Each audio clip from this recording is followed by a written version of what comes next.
Sir tape தான் கொஞ்சம் பிரச்சனையா இருக்கு. உனக்கு புதுசு மாத்தினா கரெக்டா இருக்கும். மாத்திடுங்க. ஒரு 400 ரூபா கொடுக்குறீங்களா? போய் வாங்கிட்டு வந்துடுறேன். ஒரு நிமிஷம். நான் வாங்கிட்டு வந்துடுறேன். ஏங்க அவங்ககிட்ட கொடுக்கறதுக்கு நீங்களே போய் வாங்கிட்டு வரலாம்ல. இந்த மாதிரி பிளம்பர்ஸ் எல்லாம் கடைக்காரங்க கூட லிங்க்ல இருப்பாங்களாம். 200 ரூபா டேப்ப 400 ரூபான்னு பில் போட்டு கொடுப்பாங்களாம். ஏய், எனக்கு என்னடி தெரியும் நல்ல பிராண்ட் எதுன்ட்டு? அவங்க தான் இத்தனை வருஷம் சர்வீஸ்ல இருக்காங்க. நான் தப்பான ஏதாச்சும் வாங்கிட்டு வந்துட்டு அப்புறம் நான் தாண்டி போய் மாத்தணும். இந்த மாதிரி சோம்பேறியா இருக்கிறதுனாலதான் இந்த பிளம்பர்ஸ் எல்லாம் 200 ரூபா டேப்ப 400 ரூபான்னு பில் போட்டு கொடுக்குறாங்க. பக்கத்து வீட்டு சௌமியா வீட்டுல இந்த மாதிரி தான் நடந்திருக்கு. அவன் எக்ஸ்ட்ரா பில் போட்டு கொடுத்தா நம்மளுக்கு எப்படி தெரியும்? இங்க பாரு, சபரி அப்படியே பட்டவன் இல்ல. அவன் ரொம்ப நல்ல வண்டி, ரொம்ப நேர்மையான ஆளு.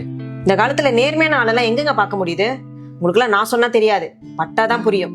வாங்க அந்த கடைக்கு போய் பார்க்கலாம். அவனோட யோகிதை என்னன்னு அப்பதான் தெரியும். சரி.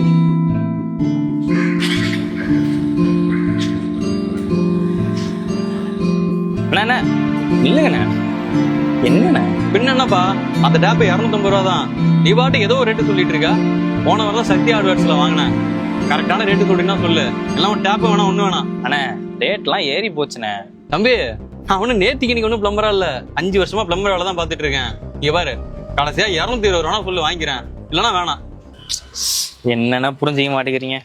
சரி வாங்கண்ணா, அந்த ரேட்டுக்கு தரேன் வாங்கண்ணா. பாத்தீங்களா, 250 ரூபா டேப்ப 220 ரூபான்னு பேரம் பேசுறான். வீட்டுக்கு வந்தோடனே கேளுங்க எவ்வளவு ஆச்சுன்னு.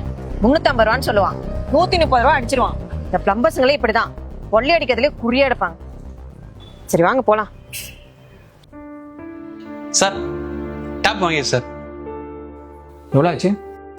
இது 220 ரூபா ஆச்சு சார். என்னங்க மீதி காசு? நான் போய் வேலையை பாக்குறேன். கௌசல்யா, எல்லா பிளம்பரும் ஏமாத்துறவங்க கிடையாது. நம்ம ஊர்லயும் நேர்மையா இருக்கிறவங்களா இருக்காங்க. நீ என்ன சொன்ன? பிளம்பருங்களா ஏமாத்துவாங்கன்னு சொன்னியா? அந்த கடையில போய் 250 ரூபா இருக்கிற டேப்பை 220 ரூபாய்க்கு பேரம் பேசி நமக்கு 30 ரூபா சேமிச்சு கொடுத்துருக்காருடி. இதே நம்ம போயிருந்தா 300 ரூபா டேப் சார் நல்லா தான் இருக்கும்னு சொன்ன உடனே வாங்கியிருப்போம். இனிமேவாவது பிளம்பர்ஸை தப்பா பேசுறதை நிறுத்திக்க. சார் வேலையெல்லாம் முடிச்சிட்டேன் சார். நீங்க ஒரு தடவை பைப்பை செக் பண்ணி பாத்துக்கீங்க. எவ்வளோ ஆச்சு சார்? உங்ககிட்ட என்ன சார் காசு? உங்களுக்கு என்ன தோணுதோ கொடுங்க. அட சொல்லுங்க, நீங்க தான் வேலை பார்த்துருக்கீங்க. உங்களுக்கு கரெக்டான சம்பளம் என்னன்னு சொல்லுங்க, கொடுத்துடலாம். ஒரு 200 ரூபா கொடுங்க சார். என்னங்க சார் இதுல 300 ரூபா இருக்கு. என்னங்க சார்? பரவாயில்ல, வச்சுக்கோங்க. இல்ல சார், நான் பார்த்த வேலைக்கான கூலி 200 ரூபா தான். அது மட்டும் கொடுங்க, எனக்கு போதும்.